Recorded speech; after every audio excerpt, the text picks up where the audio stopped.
This is the Cameron Journal Podcast. It's a place where we talk about important things. It's a place where we bring a little slice of the news to you. It's a place where we do important things, have important conversations. It's also things that I like to talk about. My name is Cameron Cowan, and this is the Cameron Journal Podcast.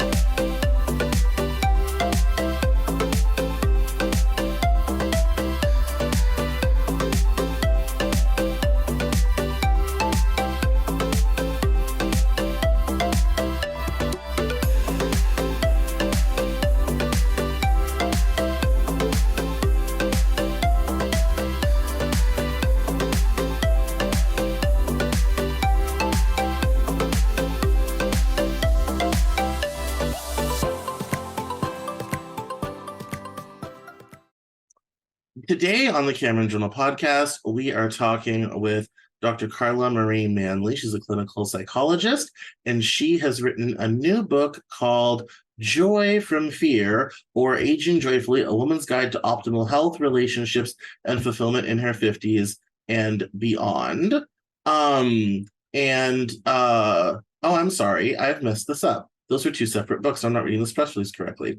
Anyway, here are some books she has written. One is called Joy from Fear, Create the Life of Your Dreams by Making Fear Your Friend. And she's also written Aging Joyfully, A Woman's Guide to Optimal Health, Relationships, and Fulfillment for Her 50s and Beyond. That's better. And we're going to find out all about her books and how to age joyfully and do all of these lovely things. And this will be good for my lady readers. My demographics have gotten a little bit lopsided towards men lately, so we'll have some time with the ladies today. So, good afternoon. How are you?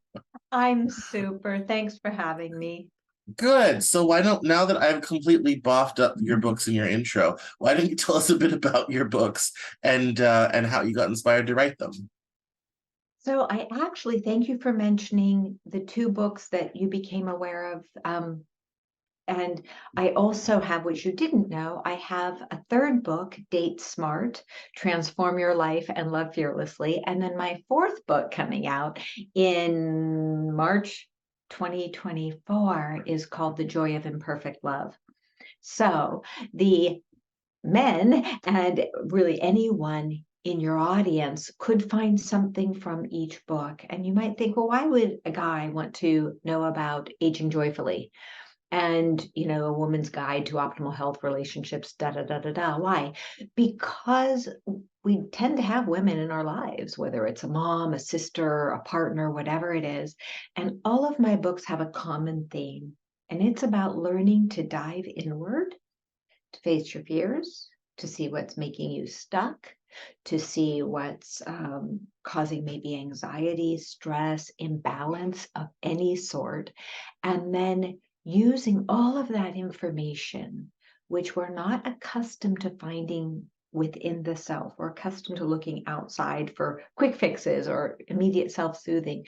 So that is one piece that all of them have in common.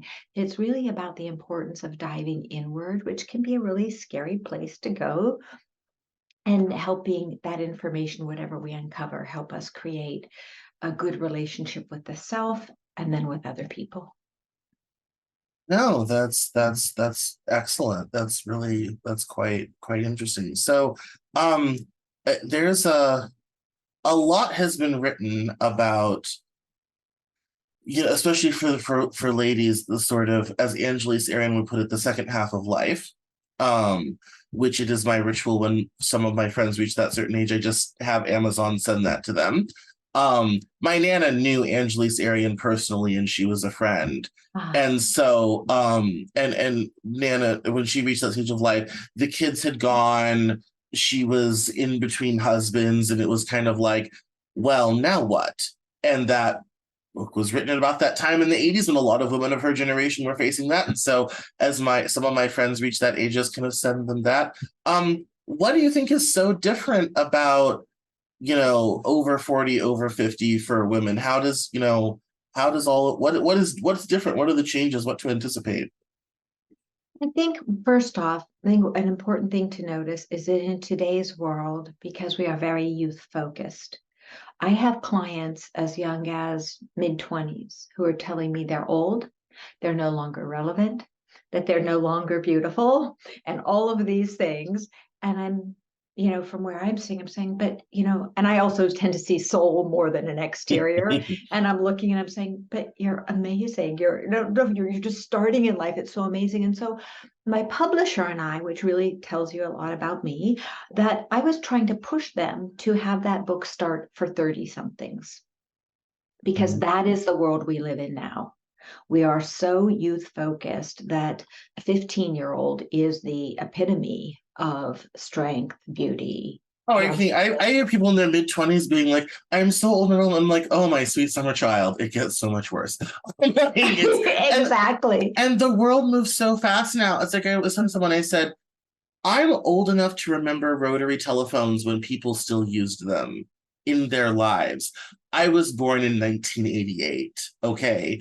Like, I mean, I have lived old enough to stand in a weed store and be told by someone born in 2001 that I know your age because I saw the 1-9. That's a reality if you were born in the 20th century. I've had a chance to sit with young people and tell them about 9/11 as history because it happened before they were born, because they were born in like 2004. So it's always been history, like Pearl Harbor was for us, all this type of thing. I don't know if this has ever been before in human history. Being in your 30s and 40s right now is really, really weird. It's a very uncanny valley type of situation where it's like, yeah, I remember dial-up internet and when cars didn't come with air conditioning and roll down windows, and then people are kind of like, what are you talking about? What are you So talking yeah, about? and it's a struggle. Yeah, I might need to read your book. Like and it's a struggle. I feel like I'm already at middle age. Like I'm a strong, especially now that I've turned 35 in April, getting strong middle-aged vibes from me. So And yes. I'm so glad for your honesty and vulnerability around that, because I really think if I had had my way, it would have said for everyone in their 30s, 50s, 40s, and beyond, because we are Yeah. already looking at what it means to age in a society where we really want people want to stay static. They start using Botox when they're 15, 16, 17. They're trying to stay static, not realizing that growth, change, aging, maturing, it's a mindset. It is a mindset. And yes, there's a part of the outward self that manifests, that shows us that we're aging. But if we are really joyful and we're always waking up, being excited to see the day, hey, I know 18-year-olds who act older than some 90-year-olds I know. Why? Because they're jaded, they're bored, they are not interested in really growing. And I think that we can grow as human beings. That's that part where I remember one time, she's passed a long time ago, a woman named Marion Woodman, where she was in her 50s. She wrote a book called Addiction to Perfection.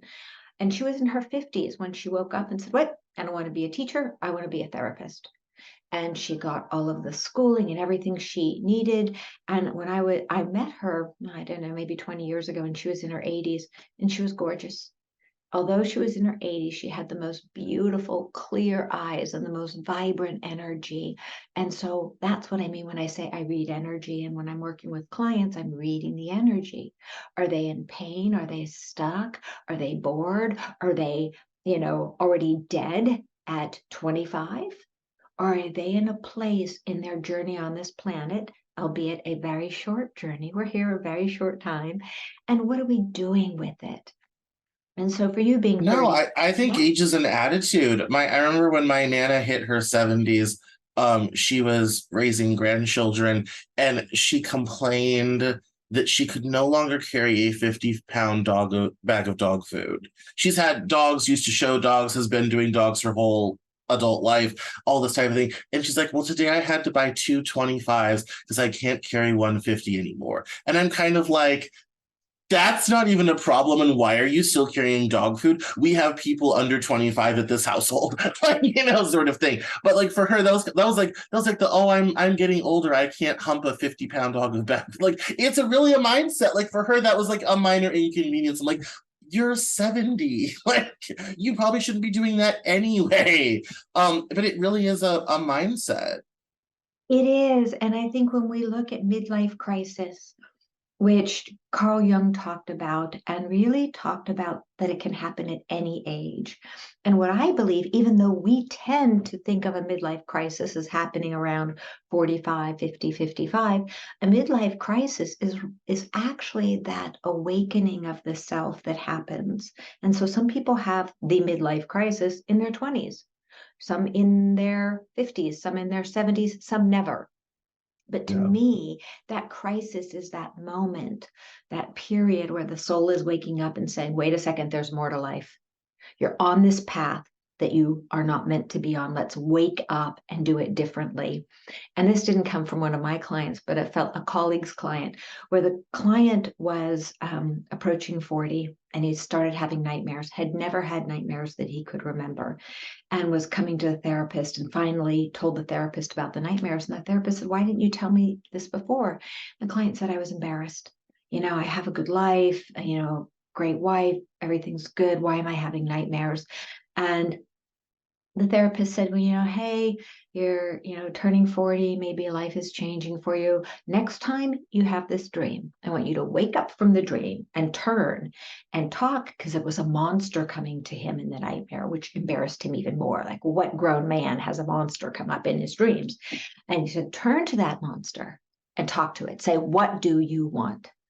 And so the next time the guy had the dream, he made himself wake up and he turned in the dream to the monster and said, what do you want? And the monster held up a sign that said, happy birthday. So if you get what the story is about, and it was an actual client, the client was so worried about turning 40 that he thought it was a monster. But it wasn't really a monster. It was just a part of his psyche that wanted to be welcomed to this next stage. He was so fighting the idea of getting old, which I don't even believe in getting old. I believe in getting older, but we don't get old unless we allow ourselves to decay emotionally, cognitively, spiritually. And so I don't ever see old on my horizon because I am so thirsty, so hungry to learn and interact and do good for the world. And so to me, that's what we want to be careful of. What I talk about in Aging Joyfully is the concept not only of ageism from other people who look at people. I've heard many people say, well, once I got to this age, people didn't see me anymore. I was invisible. That's ageism. Anytime something's coming from the outside, preventing you from getting the job that you deserve or being seen as you deserve to be seen. But we also have to be aware of what I coined in Aging Joyfully, self-ageism. How many times are we telling ourselves, kind of like your grandma, right? She wasn't telling herself she was older. She just said, hey, I can't lift these, 150-pound bag. I need 2 bags. So she's a perfect example of someone who there is no self-ageism. She's just realizing her body is saying, hey, as a matter of common sense, let's carry the bags, but let's divide them in two. The weight training exercise of carrying the dog food bags is good, but Yes. so that we have to be careful of the messages we're giving ourselves. I'm No, and old. she's such a wonder. She had her second knee replacement done a couple years ago, and she spent a year getting herself in shape for it because she's in her 80s now and it's like a bit dicey sort of thing. And I have a old friend of mine who's a nurse, and I said, yeah, she spent a year in physical therapy. She lost 30 pounds. All the stuff that she was like, I have not been this thin since I had my second daughter in 1966. All this type of thing. And he's like, that's really impressive. He's like, he was an RN for years and years. He said most patients never do that. Like they never do the work to do it. And it ends up kind of being a crapshoot. I said, oh no, she was very committed. And of course, sailed through it beautifully. And it was fine, and she was up and about, and it's fine now. And so she's kind of my inspiration for keeping going and staying curious and doing things and all this type of thing, to 84 this year. Wow. Yeah. And not kind of getting into that whole, old age sort of mindset, which I find myself already fighting because like this year I turned 35 and I'm kind of like, well, so much for early 30s. We're now in the mid 30s and closer to 40 than not. That's frightening. Um, and and as someone who never ever thought I would live this long, it was one of those things to be kind of like I'm like, well, I have 5 years to get used to that reality that 40 is a coming, and Okay, and Cameron, and I want to ask you a question. What is scaring you? What is scaring you? I think it's like sizes and clothes. I think it's a number. And it's a meaning. All it means is that I have gone around the sun for it. It has no actual meaning. I That's will what still be doing the Cameron journal and writing. Life will go on as normal, all this type of thing. But I think psychologically, like clothing, like dress sizes and clothing numbers and fashion and all this type of thing, it's just scary because I think of the way we think about it. Like we have the ideas we have about it are worse than the reality of it. absolutely. And I think it's so important. Here's the way I look at age. I look at it as though we're on a vacation. This planet is let's say it's a vacation here. And when I'm halfway through a vacation, I can either totally thoroughly enjoy that midpoint and say, wow, I'm soaking it up and I'm going to soak it up to the very last day I'm here. Mhm. Or I can start fretting and complaining that I'm at the midpoint and each day gets closer to the end. Well, why? I only get this vacation. And so if we look at life through that lens as a vacation, and right now let's pretend you're midpoint, probably shy of the midpoint, but that's okay. Either way, why not reframe it and say, wait, I am here. This is a great vacation. This is a great planet that's caring for me, caring for us. We're not doing such a great job caring for it, but that's a whole other story. And then say, why don't I just enjoy every day on this beautiful beach called life? Yeah, no, I think it was kind of funny when your press release came across. I wanted to have you on because as I joke, I don't do joy and I don't do fun, because those are just like irrelevant things to my life. And so I'm like, well, we should probably have her on because, it will be good to, kind of challenge those assumptions sort of thing. Because I'm always, I have this rule in art, if I'm afraid of something, I have to do it. Mhm. If I am afraid of a book, I have to write it. If I'm afraid of it, I have to go do it. And so for me, this is me being like well, I don't want to have the aging joyfulness lady on, so we'll have her on. And yeah, it's a difficult. I mean, I think that is a good kind of attitude to maintain. I just find myself to be very, I don't know, curmudgeon-y sometimes about the whole thing. Life has been long. I started very young. I've been working basically since I was 17 years old. Uh, I'm weary. And Hey, so, I'm with you. I'm not saying that life on the planet isn't hard. I'm not saying it's easy to be human. There are times where, I'm with you. It's like it's hard. It's hard to show up sometimes. It's hard to be on the planet sometimes. And I'm with you. But joy means something different to me than happiness. And I'll tell you what I mean by joy. And I came to this, you know, because I'm tired of toxic positivity. I don't believe in trying to be happy or trying to be positive when you're not. I'm a believer that all of our emotions, the five basic ones, then we have thousands of feelings, anger, joy, sadness, fear, disgust. They are all there for a reason. And we all get to feel every one of those in responsible ways. Meaning, if I'm mad, it's not going to be wise for me to hit someone or throw something, right? So we need to be responsible with our emotions, but they're all there for a reason. Notice joy is just one of them. And happiness is not one of our primary emotions. Joy is. How do I describe joy that lets us release the idea of having to be happy and positive? You can have joy and still honor your curmudgeonly side. being a curmudgeon. There are times we want to be a curmudgeon, and that's all right. But joy, the way I look at it, Cameron, is that we are all born, even, with a flame inside of us. So imagine you have this flame, this sort of votive candle, and then we put it in a little glass holder. So we're born with that joy, that spark of, let's call it lively peace, that flame. And that's what I call joy. It's different from peace. It's just this, aha, I'm here. I can be. I'm alive. To me, that's joy.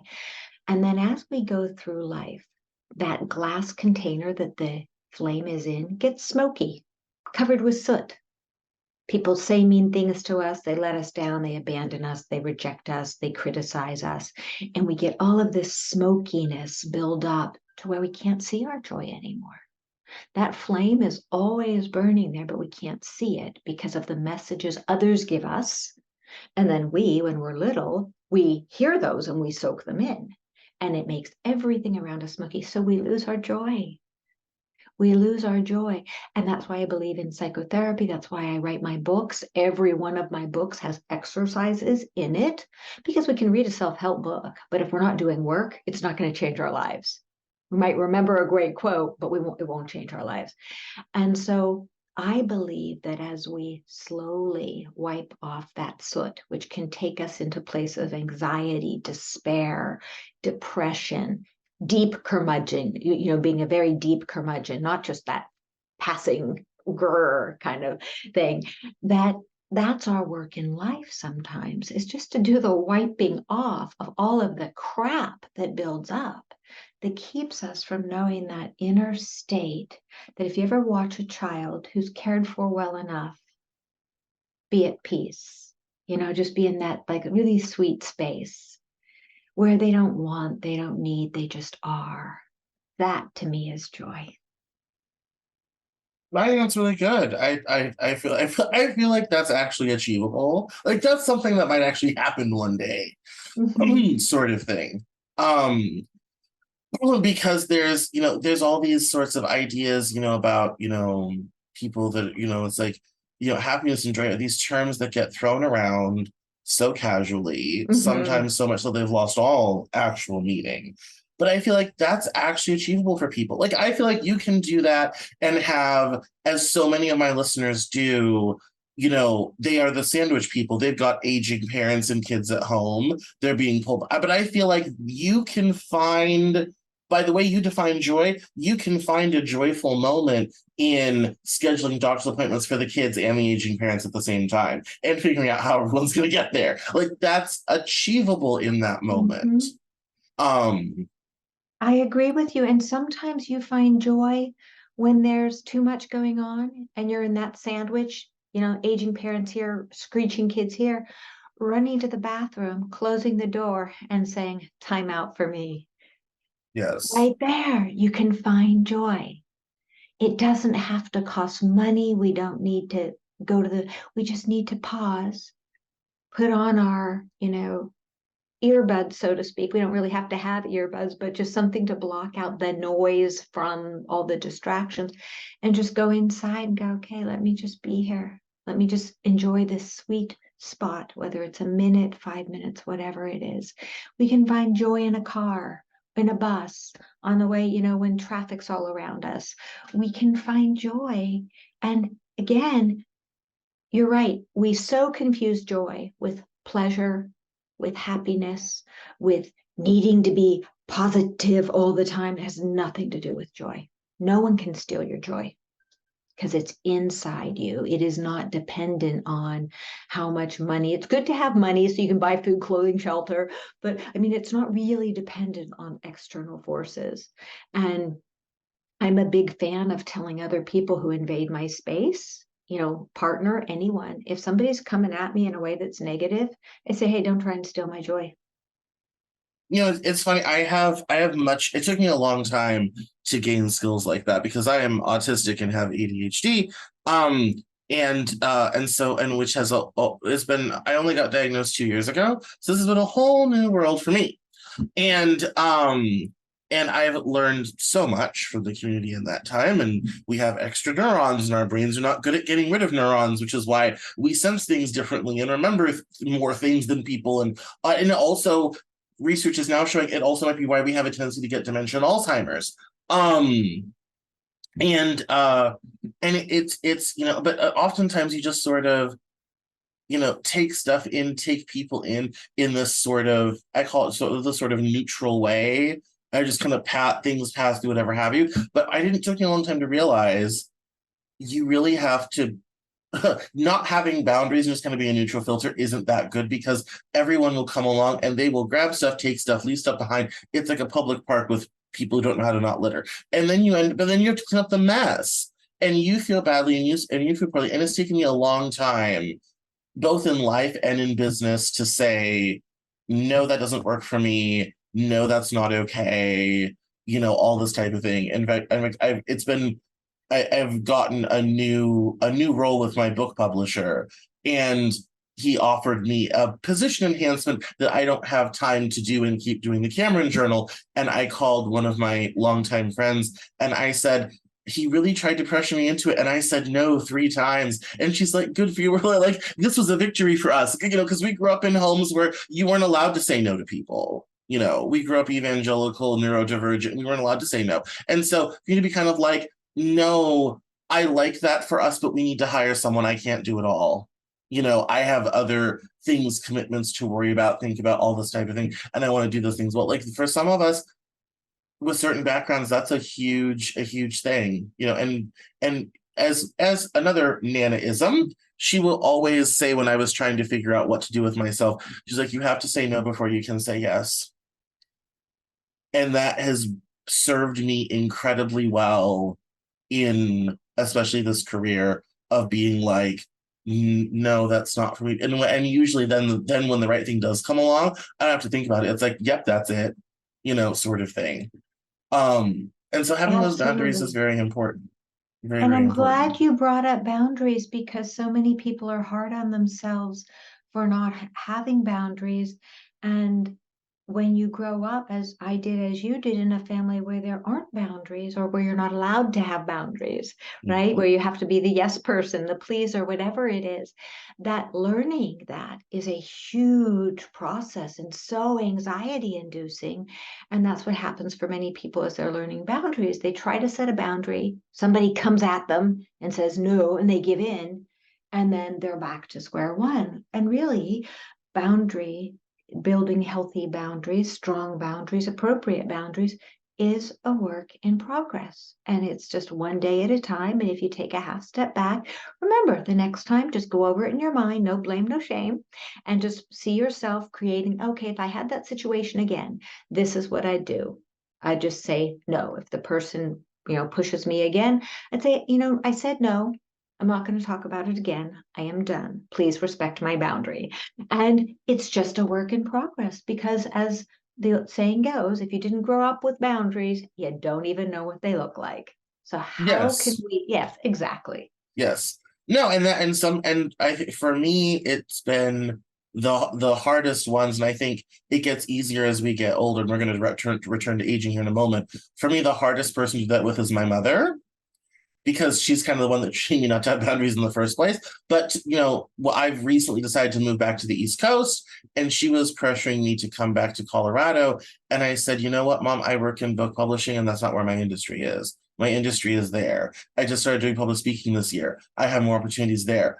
For better or for worse, that's where I have to go. And I realize that this may not work for you. You may not like that, but ultimately, this decision doesn't really impact you. So I'm going to do what I need to do for myself. And she tried the whole, guilt trippy sort of thing. And it's kind of like, yeah, Mom, if you and Dad have a decline in health, guess what? Airplanes exist. Also, I've moved every 3 years of my adult life. If you guys are that bad, guess what? We'll pack up the show and I'll come deal with it. But right now, y'all seem to be doing okay. So I'm going to go do what I need to do, and then call me if you have a problem. And then we'll cross that bridge when we get there. And that's okay. And that's by far the hardest one, by far the hardest one. But um well done. Well done. on Yeah. you to have such clear boundaries and allow your mom to have her feelings, and you're still going to go and live your dreams and do what you need to do. Yeah, then that's why I encourage people. I said it's very hard to do, but it's so important to try to get out and away from those environments. I didn't learn how to do that till I schlepped 1,500 miles to the West Coast and got totally out of that container. And then it became a lot easier because it's kind of like I'm up here, I have my own life, I don't have much. I'm renting. Literally, I came here and rented a room in a house for $100 a month. I'm like, I don't have much. I'm literally renting a bedroom, all this type of thing. But it's at least I'm not doing that. I'm not doing that thing over there. So it's anyway. What do you think is the hardest part about aging? I think that for many people, it's the shift. And here's what I mean by the shift. When we're very young, we have a shift. We leave the home, we go to grade school or kindergarten, grade school, junior high. All of this is opening, opening, opening, right? New possibilities, new horizons. Then people get into their, college. Okay, new opening. Then into a career, new opening, family, new opening. And for many people, they see that after that period ends and the kids leave, they see decline. That is what I see that happens for many people with the midlife crisis. They've spent all of these years following the American dream or whatever dream they're following. And then they wake up at whatever age, 45, 35, 55, and say, uh-oh, the dream isn't all it's cracked up to be. I'm empty. I have this, this, this, but I'm empty inside. I'm lost. My kids have left. Maybe I have a divorce because, my husband and I or my partner and I grew apart during the child rearing years or whatever it was. And they think, oh, well, now I'm old and I'm not worthy, or I don't matter, or I'm not relevant. And at that point, whatever day period that happens, again, 20, 30, 40, 50, 60, 70, I think then we invite decline. The minute we believe that we are no longer relevant, I think that's where the decline starts. And I often think physical decline will happen after that because the psyche and the brain, the body, mind, and spirit, they're all interconnected. And then you start noticing, oh, I can't do this anymore. I can't run like I used to, or my knees hurt like they never did before, or I can't do this. So we start focusing on all the can'ts. But life is filled with can'ts. There are a lot of can'ts when we're 1 year old, 1 year old, when we are 5 years old, when we are 19 years old. So many can'ts, but we really focus on overcoming them. Like someday I'm going to, have my own car. Someday I'm going to make my own decisions.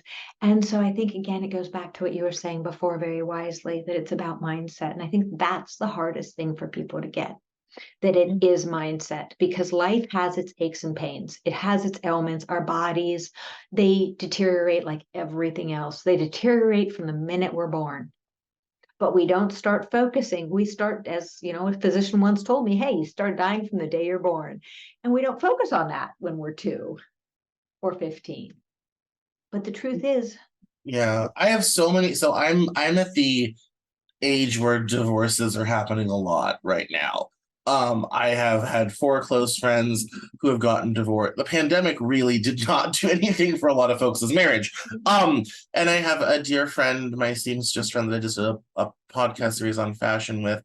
Her and her husband separated after 20 years, and their son had just turned 18. And so it was, that project was over, and so everything kind of crumbled and all this type of thing. And to listen to her talk, you would think that it was some sort of death sentence, all this type of thing. I said, you're only in your early 40s. You could have a new guy tomorrow if you wanted to. Somebody just moved across state lines to be with you. Like it's like you're not out. Like, to hear her talk, you'd think it was over. And I'm looking at the situation to be kind of like, we got you out of the bad bridal boutique that was taking too much money from you. We got you out on your own, started your own business, built your own website, got you all your own clients with boutiques all over town, and you literally could have a new relationship tomorrow if you wanted to. I'm sorry, where's the decline? Where is the bad thing happening? Like, this is good. Like, this is all good and positive and wonderful. And she just doesn't see it. So I'm going to force her to listen to this. So what would you tell her? I would tell her, make space to grieve. Thank you. I Yeah, 3 years I've been seeing this. Yes, yes, yes. yes. The stages of grief, right? Denial, anger, bargaining, acceptance, depression. And we cycle through those. I mean, the acceptance is at the end, right? Denial, anger, bargaining, depression, acceptance. And some people never get to acceptance. And to me, the part of grief, and we can have grief from a marriage, from a divorce, from a death of a loved one, from a death of a career, from a death of a relationship with a friend. It doesn't matter what it is. And if we don't allow that grieving process to happen, it's not based on chronological time. It is based on how much you stop the chatter out here and go inside and process the grief. And I have to tell you, Cameron, and this to your dear friend, one of the things that people don't talk about that we grieve, that I've really realized over the years that we grieve, are the illusions. We grieve the Mm, illusions of what, I mean, it gives my heart such sadness and to think about it, because so much when there's a divorce or a death, we're we're letting go of all of those things our psyche had naturally created. The of house with the course. white picket fence, the vacations, the walking old and crippled hand in hand, or whatever it is, like, or older, right? No, And she spent 20 years married to her best friend they've been dating since high school. She's never been on a real date. Like, she literally she went on her first date with not her ex-husband 2 years ago. And it was 3 phone calls and a lot of crying. Like, I mean, it's just such a huge. I mean, and it is such a monumental shift. Like, it it is so is. crazy. But yeah, I mean, that whole and I've heard that from not just her but other people as well. That whole potential future that just And goes. that's what I tell Yeah. people. You have to really grieve that separate thing, which Hmm. is the loss of illusions. And the good part about losing an illusion, if you put me in a desert and there's a mirage and it's not going to happen and I'm going the wrong place for my water, I'd rather know sooner than later. And Yes. so when a relationship ends, and people always say, well, marriage is bad because you see the divorce rate. No, it's just that marriage is the one that we have stats for. We don't have stats for domestic partnerships. We don't have stats for people who live together for a year. So it's not that marriage is bad. It's that we often go into relationships not realizing that we have to grow and learn. There are three people in that relationship, both partners and the relationship. That's three entities. And we have to consistently work at all three of those. And so if it goes by the wayside, if it failed for whatever reason, then move through the grief, learn the lessons, and realize your life is never over until you say it's over. No, that is so perfect and so prescient. And I think, yeah, I hope people break out of that box and those own illusions. I think thoughts we have about aging. I think also I think has also changed a lot from how it looked when we were growing up. Mhm. Because the old people I knew, they sat in front of the TV, drink coffee, and watch daytime TV all day and didn't move or do anything. And it's very different now. People are working longer, they're staying up and about longer. Healthcare, if you can afford it, enables you to stay active longer. And people have said, I said, it's like, isn't it weird that millennials, like people in their 30s, seem to be so old, and now like we all seem to look 10 years younger than we really should be, and all this type of thing. Mm. And I'm kind of like, well, that's food, that's water, that's rent and aid. There's a lot of stuff has changed. But I mean, I think that's what I'm afraid of, is I don't want to become drink coffee, sit in front of daytime TV guy. That's And that's your choice. And that's what we yeah. all need to remember. that no matter what our chronological age, our spiritual age, our energetic age, that is what we get to choose. We can't choose what the body's doing except to take care of it.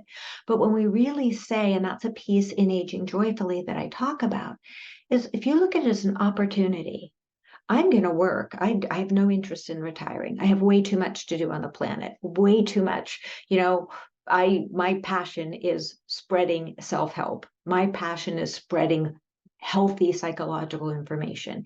And so it's impossible for me to age. It's impossible because I have so much here to do. My body will age chronologically, but my spirit is going to keep alive and keep giving. And as long as we all realize that that's not just me, that's you. I listen to you and hear you, and you have such passion and so many things you want to do that you're being called to do. We each have that. If we just have the courage to slow it down and say, hey, my gift is being a sidewalk artist, and that's how I share my joy and spread joy, then go do it. My gift is being a teacher, and that's my gift is being a mentor. My gift is being the best food store clerk. I know a food store clerk that she loves her job so much. She makes everyone smile, and they keep giving her, promotion. She doesn't want to go into the upper management because she loves spreading joy to the people who come to the store. What a gift. What a gift. Yeah, Some people who are going to the store, it's the only person they see all day or all week. So we don't ever want to underestimate the power of when we are our best selves and we're showing up, how we change lives, including our absolutely. own. Oh no, and I think we all underestimate the impact that we have on other people, and I part for me that comes with this job. And so I get reminded of it a lot when people say, "Oh, I really love that interview," or because I'm very vulnerable. I've written about so many kind of really personal topics, and people, for example, like I've written about gynecomastia because I've had kids since I was in puberty. If you Google, I am the only article on page one of Google where someone with the condition is like, and here's what it's like, sort of thing. And that article's gone around the world a dozen million times. And people, will just come along and say, thank you so much for doing it because no one else is out there talking about this stuff or doing it or saying it or whatever have you. And so for me, it comes with the job, and I have to, and that ultimately on the days when this is very hard, and today is one of those days. I've had 3 meetings this morning. You are my second podcast recording of the day. That's when I remember to be kind of like, yeah, but this is going to impact somebody. There are people in my audience that need to hear this conversation, Mm-hmm. So, but I think we also forget, there are people see you what you're doing all the time, and you could be, inspiring someone to go on and do something and have no idea. People write in and tell me about it sometimes. Absolutely. But no matter what you're doing out in the world, you're probably encouraging someone to go out and go on and do something, and you don't even know the impact you're having. Absolutely. And one of my little stories about that, and this is for your listeners to remember, I am a firm believer that whatever we do, be it good or not so good, is impacting us and other people. And I go to this particular grocery store, and next to it is this little shop where they sell, cards and gifts and stuff. And the woman was kind of pushing the cart in by herself, into it so she could lock her store up at night. And I said, "Hey, Debbie, can I give you a hand with that?" She goes, "Oh, no, no, I got it on my own." And I said, "No, let me help you. There's a bunch of stuff. Let me help you." So I drop my stuff and I help her push in. Think nothing of it. It's just me being me. And I start walking away, and someone says, "Hey, lady." And I look, and he goes, "That was really cool what you did." And there are two kids sitting at a table giving me a thumbs up there without me meaning to. It was a small thing I did, 3 minutes out of my day. And here I had made a positive impact on two, 15-year-olds who said, "Hey, lady, that's really cool." And we all have the power, not a big act, something all of us can do. We can pick up a piece of trash. We can, smile at a stranger who looks forlorn or sad, or whatever it is, and we can all make a difference just by not being necessarily happy or positive, just by being kind. No, and that is it is those little moments that even in the worst times of humanity oftentimes make the difference. Mhm. It's and you read about these stories, it is, the family that hid the Jews when the Nazis were coming, it was, at great risk and peril to themselves. It was the small kindnesses in some of the worst moments, and that stuff, I always say that stuff is what keeps society going. Mhm. Really and truly, without those things would really, you think things are bad now, wait till people stop doing small kindnesses, things will really fall apart, sort of thing. Oh, And that's really, I think, what holds it all together. And I think, and that's something that fortunately transcends the age. It's like there's a great meme of the guy in his 70s helping this young guy learn how to tie a tie on a subway platform in New York City on his way to a job interview, sort of thing. And the older gentleman was white and the young guy was black. It's not really a racial story, but it's this wonderful story of, he's old and going about his business, but he had 5 minutes to get this young man ready for a job interview. That's what makes society work. it does. It's what, and again, going back to where we started, Cameron, that it's all about choice. And there's the Native American tale about the little kid who was listening to his grandfather say, grandson, we each have two wolves inside of us. And the little kid said, wolves inside of me? Yes, inside of everyone. And one is mean and terrible, and the other one is good and kind. And they battle it out every day. And the little boy said, but Grandpa, which wolf will win the battle? He said, whichever wolf you feed. And when we look at that tale, we all have that choice to feed anger, bitterness, resentment, and the choice to feed goodness, kindness. Doesn't mean that we can't have boundaries, of course. We can always have boundaries and still be kind and good and strong with our boundaries. But we all have that battle inside of us. Anyone who says they don't, I don't know anyone who doesn't have that battle waging. We Yeah. want to get angry. We want to be, and that's okay. But if to cultivate the kind of person we want to be, we can all choose to feed that good, kind wolf inside of us. We get to choose. Well, that is an excellent place to end. Why don't you let us know where we can buy the book and where we can keep in touch with you online?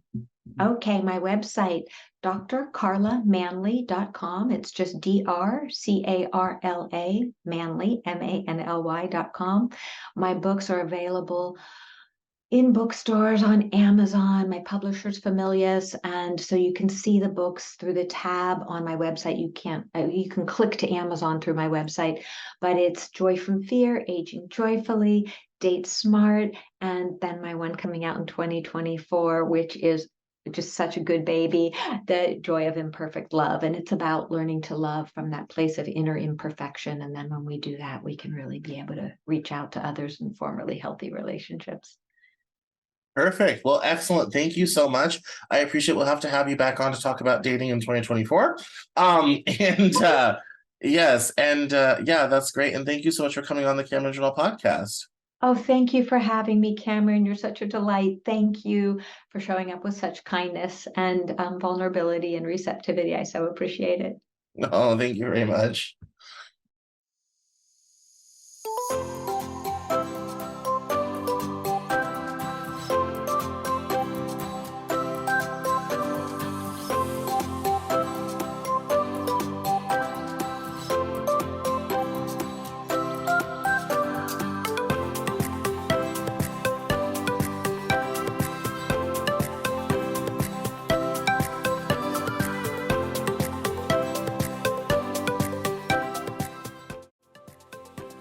That's all for this episode of the Cameron Journal podcast. Thank you so much for listening. Visit us online at CameronJournal.com.